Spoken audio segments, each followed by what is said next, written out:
Welcome back to our channel. Today we're diving into a bold and controversial topic. Could Trump's tariff policies lead to the collapse of the US dollar?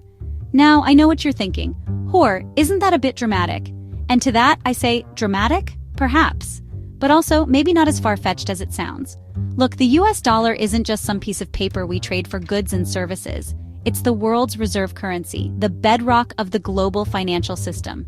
Countries hold it in their reserves, commodities are priced in it, and frankly, it's been living a pretty charmed life for decades. But recently, some cracks have started to show. And some critics argue that Trump's love affair with tariffs might just be the thing to push it over the edge. So, buckle up as we explore 7 economic arguments that suggest the dollar's dominance might not be as guaranteed as we think. Okay, first up, let's talk about tariffs. In the simplest terms, they're basically taxes on imported goods. Trump slapped tariffs on goods from China, Mexico, the European Union, you name it. The idea, at least in theory, is to make American products cheaper by comparison and boost domestic manufacturing. Sounds good on paper, right? Well, here's the thing about tariffs. They rarely exist in a vacuum. It's like that old saying, don't start a fight you can't finish. Because when you impose tariffs, other countries tend to retaliate with tariffs of their own. It's a trade war, folks, and nobody wins in a trade war. So, what happens when other countries slap tariffs on US goods? Well, suddenly American exports become more expensive, less competitive, and less appealing to global consumers. Demand for those American-made goods drops, and that, my friends, can lead to a trade contraction, which, you guessed it, weakens demand for the US dollar. Think of it like this. If China's buying fewer American soybeans because of tariffs, they need fewer US dollars to make those purchases. And if that happens on a large scale, across multiple countries and industries, it starts to chip away at the dollar's global clout. Next, let's talk about what happens when those tariffs hit our shores. Because while the idea behind them might be to protect American jobs and industries, the reality is that tariffs often end up hurting the very consumers they're supposed to help. See, when you slap a tariff on imported goods, those goods become more expensive. And those increased costs? Well, they get passed down the line, all the way to you and me, the American consumer. Suddenly, everything from washing machines to car parts to those cute little avocado toasters everyone seems to have these days gets pricier. And what happens when prices go up? That's right, inflation rears its ugly head. Now, a little inflation is normal, even healthy for a growing economy. But when inflation gets out of control, it can lead to something called stagflation, a toxic cocktail of stagnant economic growth and high inflation. And stagflation, my friends, is a nightmare scenario for any economy. It forces the Federal Reserve into a corner, making tough decisions about interest rates and monetary policy. And all of this uncertainty can shake investor confidence in the US dollar, further weakening its position on the global stage. Now let's move on to the geopolitical fallout of Trump's tariff wars. Because let's be honest, the man seemed to have a knack for poking the hornet's nest of international relations.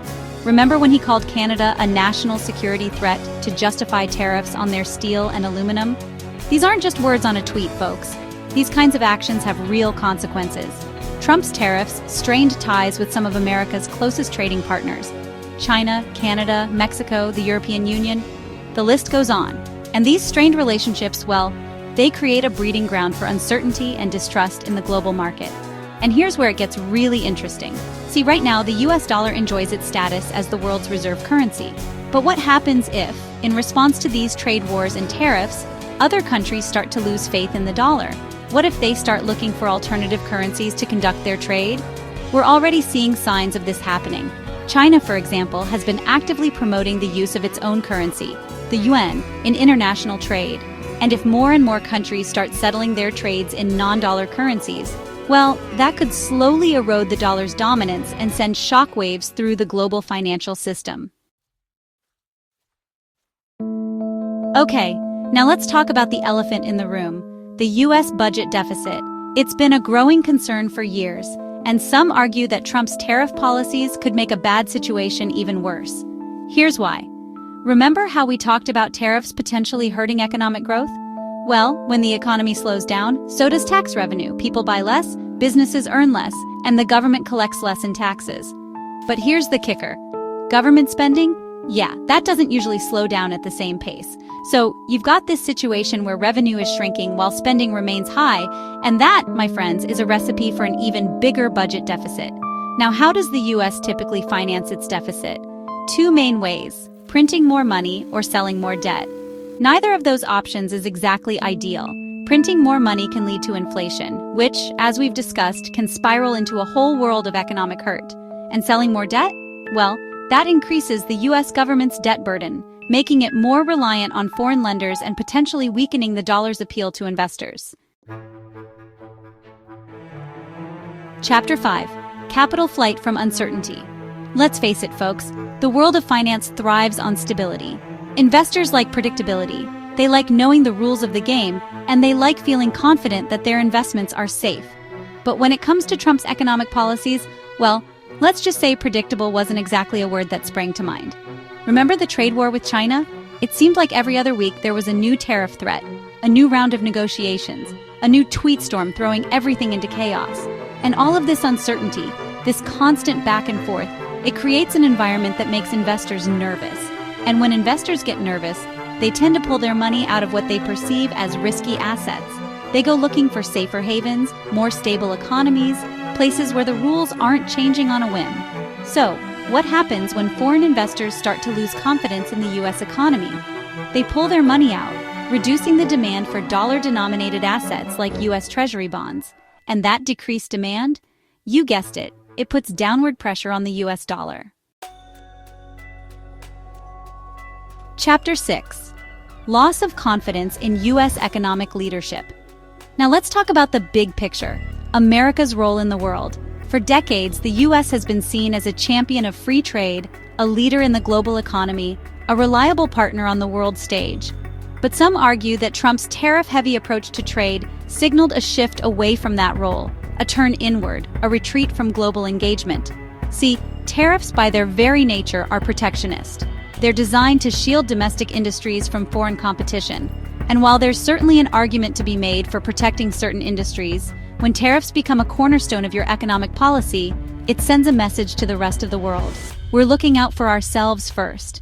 And that message, my friends, can have far-reaching consequences. It can erode trust in US leadership, weaken alliances, and make other countries less willing to follow America's lead on economic issues.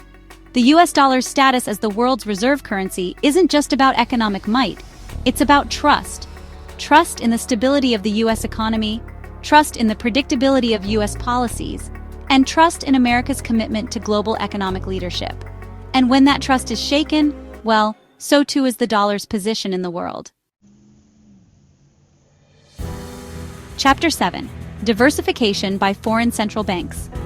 Finally, let's talk about what happens when countries get tired of playing by the rules of a system they feel is rigged against them.